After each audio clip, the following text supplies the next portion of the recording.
I'm Rasha and I'm the EDI coordinator at Arsenal. EDI is Equality, Diversity and Inclusion. What do you do day to day, Rasha? So at Arsenal, the club has a lot of inclusion efforts and inclusion priorities. We recently launched a women's network, and we recently relaunched our HERO network, which stands for Heritage, Ethnicity, Religion, Open to All. And I sort of manage the calendar for all the network and all the EDI related projects throughout the club. The Premier League actually audit all the Premier League clubs to make sure that they are, reaching certain EDI targets, and I collect all the data so that when the Premier League come for the audit, they have it all ready for them. And I also support the internal EDI leaders to when they have meetings and deliver on their targets and deliver on their goals. How did you get to where you are today?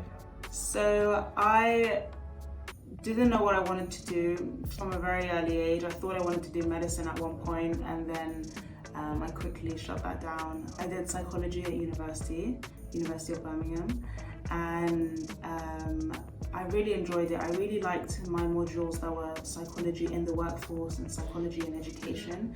So I thought maybe education might be for me. So I went and worked in a primary school as a phonics teacher, and I really liked it, but it was just, I knew working in a classroom environment wasn't for me, but I really enjoyed sort of the policy side of education in terms of like making education inclusive for like neurodivergent children and children with disabilities.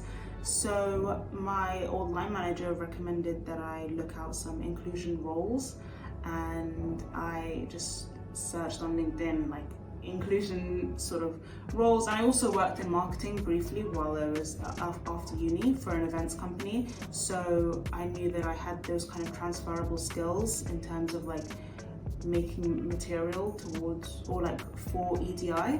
So I just found this. I had 2 stages of interviews. I didn't hear back for a month, so I just kind of thought, okay, they hated me. But then I heard back and I got the job, and I started 2 weeks ago. Excellent, congratulations, well done. Thanks.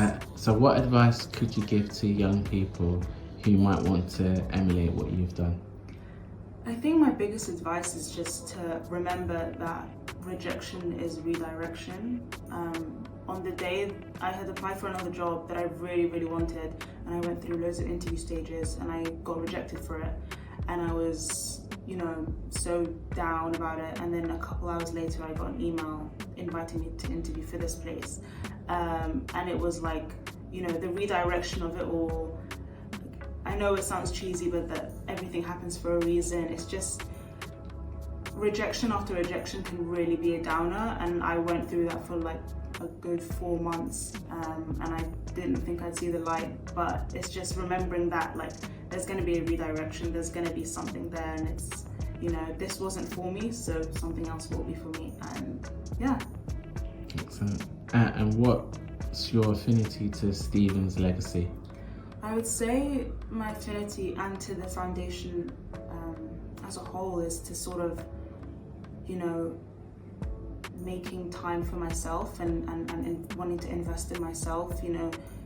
No matter what you've done in terms of career, it might be like working in Primark, it might be, just a work experience at a cafe or anything like that. Like everything, you've invested in yourself by doing these small jobs, and they're transferable skills. Like you can spin anything to fit whatever you want. Like you might have worked in a cafe, but you were customer facing, you were operating tills, you were, all this kind of stuff. Anything that you can show in your past, and the fact that you invested in yourself, it's a transferable skill. And there's no too small of an experience or anything like that. Like anything can be flipped in a way that will progress you and get you to where you want to be, hopefully.